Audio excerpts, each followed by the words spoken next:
ना तो इनने किसी भी प्रकार का दान किया है, किसी भी प्रकार का वो दान नहीं करते सबसे पहली बात। फिर दूसरी बात क्या होता है, वह सोचते अगर मैं सांसारिक तत्वों को छूऊंगा या उनमें लिप्त हो जाऊंगा और या मैं किसी से भी संपर्क में आऊंगा तो मैं उनके उसमें प्रभावित हो जाऊंगा। इस चक्कर में वो क्या करते हैं, एक एकांत जगह ढूंढते हैं और हजारों वर्ष तक तपस्या करते रहते हैं। उससे होता क्या है, उनको मोक्ष तो मिल जाता है लेकिन उस परम आनंद का अनुभूति नहीं होती। अब भगवान श्री हरि से पूछते तो भगवान को जब प्रसन्न कर लेते तो भगवान कहते हैं देखिए जितना जरूरी आपको द्वैत अद्वैत का सिद्धांत सीखना जरूरी है, जितना जरूरी यह है कि मनुष्य जीवन का जन्म भगवान को पाने के लिए हुआ। जब मनुष्य गर्भ में आता है तो भगवान से यही कहता है कि हे ईश्वर आप मुझे पृथ्वी में जन्म मत दीजिए, क्योंकि मैंने पिछला जन्म जब लिया था तो मुझसे पाप हो गए थे। मैं तो पुण्य करना चाह रहा था फिर भी मैं पाप कर गया। उस पाप के कारण मुझे नाना प्रकार की योनियां प्राप्त हुई, नरक प्राप्त हुआ, जैसे तैसे फिर से मनुष्य जीवन प्राप्त हुआ है। तो अब मुझे किसी जीवन को नहीं जाना, अब मेरा जीवन शुद्ध हो चुका तो मैं ईश्वर का चरण चाहता हूँ। तो भगवान कहते हैं कि तुम गर्भ से नीचे आओ, माँ के गर्भ से जन्म लो, यह मनुष्य देह धारण करो, यह मनुष्य देह बड़ी दुर्लभ है, तुम यत्न कर मुझे प्राप्त कर सकते हो। तब हम मनुष्य जीवन गर्भ से माँ के जन्म लेते हैं और जैसे जन्म लेते हैं उन्हीं श्री हरि की माया हमको लेप लेती है और उसमें लिपित होकर हम अपने ही कर्मों को भूल जाते हैं, फिर हम उसमें लग जाते हैं। तो वो बोलते हैं ये तो मुझे समझ में आया, बोले इससे बचने के लिए इस प्रकृति में द्वैत अद्वैत दो प्रकार के नियम प्रचलित किए गए थे, आपने अद्वैत में चले गए। बोले हाँ ये ठीक है। बोले इतना अद्वैत किया कि आपने सांसारिक तत्वों को छूना ही बंद कर दिया इस डर के मारे कि अगर हम किसी भी चीज में से लिप्त हो गए तो ऐसा ना हो माया हमें छूने, यही सबसे बड़ी गलती। बोले ये गलती है? बोले हाँ, क्योंकि आपने कोई भी परोपकार नहीं किया महाराज, आपने दान नहीं किया। जितना जरूरी अध्यात्म है, जितना जरूरी अपने आप को श्रेष्ठ बनाना है। कहते हैं पहले खुद कीचड़ से निकलो, लेकिन स्वयं कीचड़ से अगर निकल चुके हो तो दूसरों को कीचड़ से निकालो। ये नहीं कि स्वयं कीचड़ से निकल गए तो जाके राज सिंहासन पे जाकर बस विराजमान हो गए। तो भगवान कहते हैं क्या आपने जीवन में दूसरों के हित के लिए कुछ कार्य किया? बोले नहीं। बोले क्या कभी किसी के लिए दान किया? बोले नहीं। क्या किसी की मन की चेष्टाओं को समझने के लिए कोशिश की? बोले नहीं। बोले क्या किसी को धन की ओर ले गए आप? बोले नहीं। बोले ये कार्य भी बहुत जरूरी है मनुष्य के लिए। मानव जीवन केवल तत्व ज्ञान की प्राप्ति के लिए नहीं है। अगर ऐसा होता तो शंकराचार्य जी को तो 7 वर्ष की आयु में ही पूरे तत्व प्राप्त हो चुके थे। उस 8वें वर्ष में वो देह छोड़ देते पर वो 32 वर्ष की आयु तक जगह जगह मंदिर स्थापित करते रहे, ताकि उनके बाद आने वाली पीढ़ी उस मार्ग पे चलकर धर्म को स्थापित करे रहे। तब इन ऋषि को समझ में आता है। वो कहते हैं मैं माघ स्नान करने त्रिवेणी पे जा रहा हूँ, वहीं जाके मैं धर्म का प्रचार करूंगा। अब ये माघ स्नान करते हैं, माघ स्नान करने के बाद या त्रिवेणी पे बैठ के जितने भी लोग आते हैं उन सबको समझाते हैं, बार बार समझाते हैं। कुछ लोग तो ये पागल समझते हैं लेकिन फिर भी समझाते हैं। वो एक बहुत ही अच्छा सुंदर वचन बोलते हैं, कहते हैं रे मनुष्य तूने जीवन पाया क्यों पाया यह सोच ले, तू खड़ा खड़ा क्या सोच रहा पल में प्रलय हो जाएगी, तू भगवान का भजन कर ले। अब ये सब लोग को बोलते रहते तो वहाँ एक कुछ लोग खड़े रहते, बोले आप ये क्यों बोल रहे हैं? बोले तुम मैं जो बताऊंगा शायद उसमें तुम्हें विश्वास ना हो, लेकिन ऐसा है कि मैं श्री हरि विष्णु के यहाँ से होके आया हूँ, मुझे कुछ परोपकार करने हैं ताकि मैं लोग उस स्थान में जाके स्थायी रूप से रहे। जब आप ईश्वर के प्रिय होना चाहते हैं आप इसको इस प्रकार से समझिए। जैसे मान लीजिए कोई माता पिता है, उनका कोई बच्चा ऐसा है 4 बच्चों में से जो बिल्कुल भी दुराचार नहीं करता, यानी नशा नहीं करता, माता पिता की आज्ञा का पालन करता है, घर ही में रहता है, सदा सदमार्ग पे चलता, कोई अनुचित कार्य नहीं करता, लेकिन उसमें यह भी तो जरूरी है कि वह माता पिता के भोजन की व्यवस्था करे, माता पिता के कुल धर्म को आगे बढ़ाए, वह अपने वंश के कुल धर्म को आगे बढ़ाए।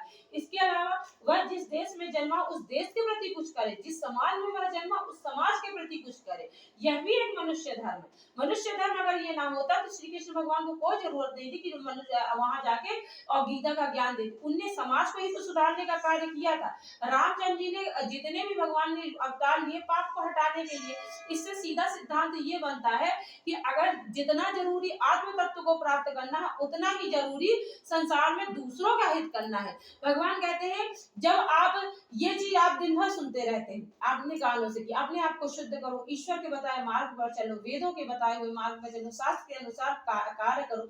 जब मनुष्य वेदों के अनुसार बताए हुए कार्यों को शास्त्र के अनुसार करने लगता है तो उसका जीवन निर्मल हो जाता है। ये जो आप पूजन कर रहे हैं ये शास्त्र ने ही तो बताया कि माघ मास में जाके किसी मंदिर में पूजन करें, यही तो पोथी कहती, तभी तो आप माघ मास में आके भगवान का पूजन कर रहे हैं। फाल्गुन मास में फिर महाशिव का पूजन करेंगे, शिवरात्रि में भगवान का विवाह करिए, उनका विवाह तो उनको विवाह जैसे बंधन नहीं बांधते लेकिन फिर भी हम मानसिक रूप से उनका विवाह करते हैं, उनका पूजन करते हैं, औरतें सुहागले करती हैं। ये सब हम क्या है, हम वेदों की बताई हुई तो कर्म कर रहे हैं। लेकिन भगवान कहते हैं जब वेदों के बताए हुए कर्म कर रहे हो तो थोड़ा काम ये करो कि अगर आपके घर के सामने कोई भूखा आता है तो उसे भोजन करवाएं, आपके सामने कोई अविवाहित कन्या या पुरुष है तो उसके विवाह की सोचे। संसार में बहुत सारे ऐसे कार्य हैं जो आप कर सकते हैं जिसको करने के लिए आपको सिर्फ फिजिकल वर्क करना पड़ेगा, ज्यादा धन धान्य। तो भगवान इस कथा में पूरा ये समझाते हैं आज की में, और भगवान ये कहते हैं जिसने संसार में यह कर लिया है सही मानव में तो मोक्ष का अधिकारी वही बन गया है, क्योंकि जो संसार में निस्वार्थ भाव से दूसरों का हित करते हैं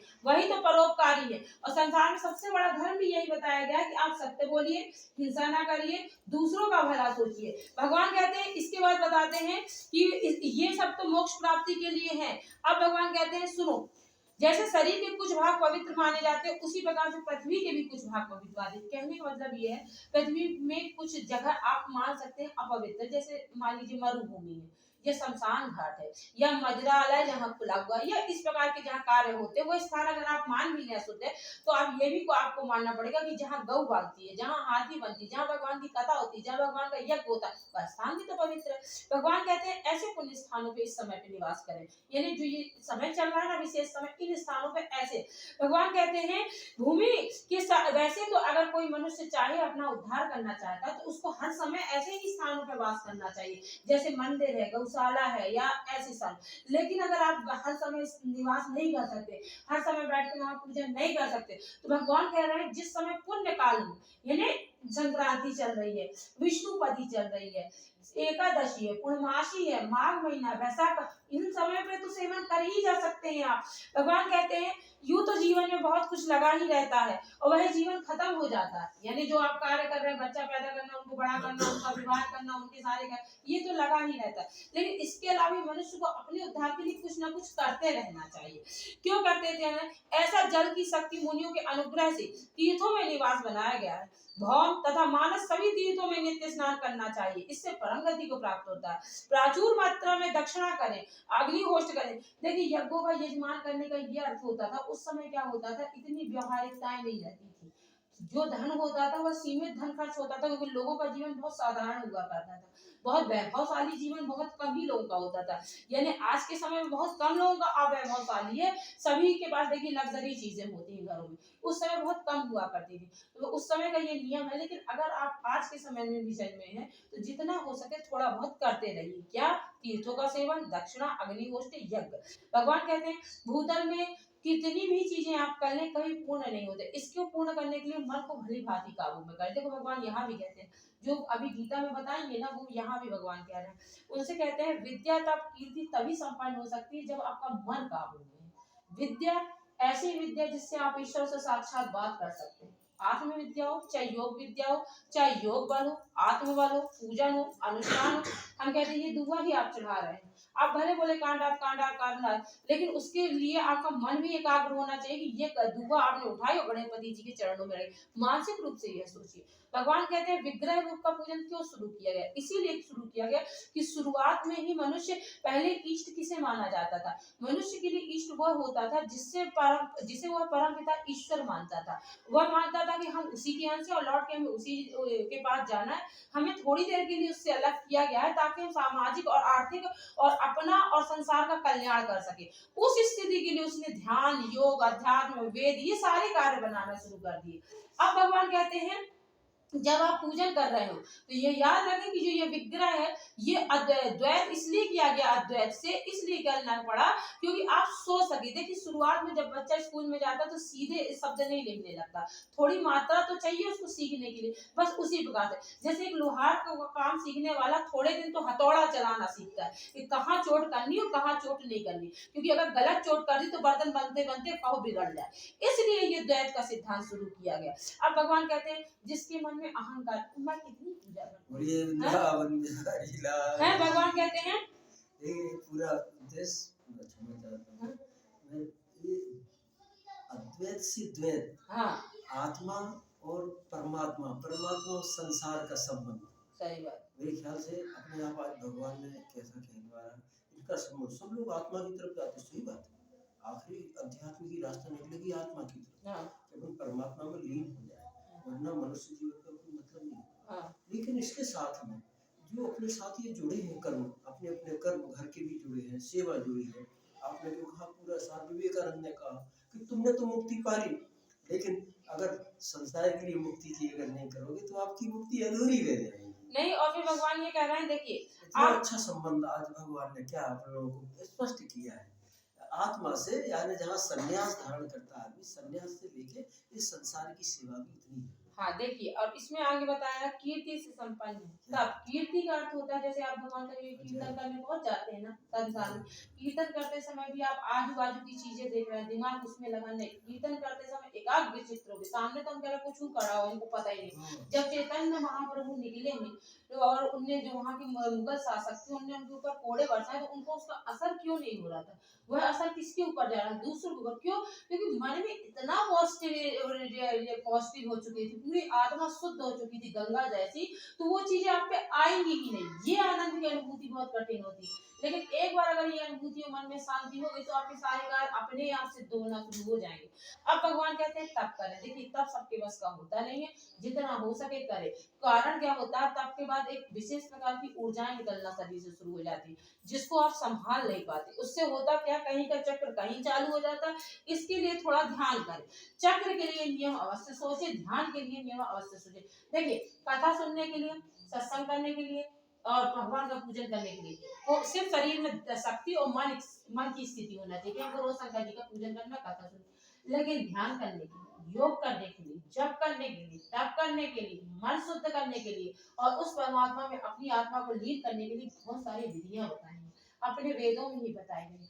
प्राइमरी स्कूल की जो परीक्षाएं होती है वो अलग होती है, लेकिन जब आप विशेष किसी चीज की रिसर्च करने निकल जाते हैं, जैसे आप हार्ट के स्पेशलिस्ट बनना चाहते हैं या दांतों के डॉक्टर बनना चाहते हैं, तो आपको एक विशेष प्रकार की पढ़ाई करनी पड़ती है। ये इसी प्रकार से समझाया गया। अब भगवान कहते हैं जिसने माघ मास में भगवान का पूजन नहीं किया, अहो वह तो महापापी है, मुंह देखना उचित नहीं। भगवान कहते हैं उसका मुंह देखना उचित नहीं, पूजन करना तो ठीक है, पर कहते हैं बताओ मनुष्य जीवन लेके इतना शुद्ध जीवन पाकर अगर तुम ईश्वर का पूजन ही नहीं कर सकते तो तुम क्या कर सकते हो?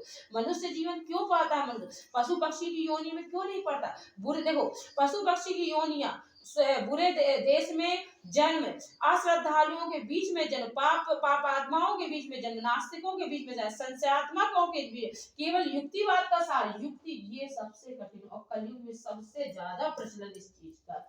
क्या करे क्या ना करे, देखिए इन्हें स्पष्ट बता दिया, युक्तिवाद का सहारा लेने वाले ये 5 चीजें महापापों से प्राप्त होती हैं। यानी इसका जस्ट अगर अपोजिट आपके साथ हो रहा है तो यानी पुण्य आत्मा। आप ये समझिए ना, आपको ये पता है कि ये खाने से बीमारी होती है, तो आप अगर ये नहीं खा पा रहे तो ईश्वर की कृपा ही आप तक नहीं पहुंच पा रही, आपके पास अमृत पहुंच रहा, अभिशाप से दूर हो रहा, तो क्या ये ईश्वर की कृपा नहीं? भगवान कहते हैं अगर ऐसे स्थानों पे आपका जन्म हो गया जहाँ अश्रद्धालु, पाप आत्मा, नास्तिक, संशयात्मक आत्मा, केवल युक्तिवाद, यानी वो कहते हैं ना भगवान के लिए नहा के जल चढ़ाने की क्या आवश्यकता है, शरीर तो पूरे टाइम शुद्ध रहता है। तो भगवान उनसे कहना जब आप खाना खाते हो तो कुछ भी गलत काम करके आते हो, सीधे खाना खाए, हाथ क्यों धोते हो? उसमें जर्म्स लगे रहते हैं, यही ना डॉक्टर कहता है आप हर समय हाथ धो नहीं तो कोरोना हो जाएगा, मास्क लगाइए नहीं तो कोरोना हो जाएगा। यानी कहीं ना कहीं तो आपको इस चीज को मानना पड़ता है कि टच में भी पाप होता है कि नहीं होता, ये सिद्ध किया बीमारी ने कि नहीं किया, जितने भी आप सबको नमस्ते करने पड़ा कि नहीं करना पड़ा। यही बात वो कहते हैं कि युक्तिवाद का जो सहारा, क्योंकि ये लोग ना हमेशा गलत रास्ता दिखाते हैं। ये कहते 4 दिन पूजा कर ली हो गया पूजन, पूजन तो 1 मिनट में राम लेने से हो जाता है। नहीं, ये सब गलत बात है। क्यों गलत बात है? क्योंकि आप इतने भौतिकता में लगे रहते हैं कि आप एक बार नाम लेने से मुक्त नहीं हो पाएंगे। उसके जिसने एक बार राम नाम लिया है तो ये भी मानिए उसने सहस्त्र वर्षों तक तपस्या की। अब वो जब राम नाम लेगा तो सहस्त्र वर्षों का जो है उसके ऊपर ढक्कन तो ढका हुआ ही था, अब बस उसको उसने एक राम नाम लेके इसको यहाँ से यहाँ रखा, इसलिए वो मुक्त हो गया। आप कौन है? पहले डिब्बी ढूंढेंगे, पहले तो आपको डिब्बी ढूंढना पड़ेगी, फिर लोटा लेके आना पड़ेगा, फिर उसको व्यवस्थित करना पड़ेगा, क्योंकि आपने इतने पुण्य नहीं किए। बोले कैसे नहीं किया? आपको कैसे पता? अगर आपने इतने पुण्य किए होते तो लीजिए राम नाम आप एक बार, हो जाइए मुक्त, हम यही बैठे हैं। क्या ये सत्य है? नहीं सत्य है। अपनी परीक्षा आप खुद कर सकते हैं कि आप कितने बड़े भक्त हैं। देखिए इसी में आगे भगवान बताते हैं, मैं पुण्य का 16वां अंश है। देखो जो मनुष्य दूसरे को तीर्थ यात्रा करवाता है उसका 16वां अंश प्राप्त करता है। जो शुद्ध हृदय से भगवान की सेवा करता है वह तीर्थ यात्रा का प्राप्त करता है। जो व्यक्ति मंदिर, जैसे आज इन लोगों सुबह यार बहुत सारा पूरा था, मैंने कहा था आप लोग मंदिर साफ कर दीजिए, ना कीजिए शिव अभिषेक, शिव जी के अभिषेक की व्यवस्था कर दीजिए, ये भी क्या कम कार्य है? देखिए वहां पुण्य से है। भगवान कहते हैं इस प्रकार से आश्रय ले माघ व्रत का पारायण व्रत अवश्य करना चाहिए।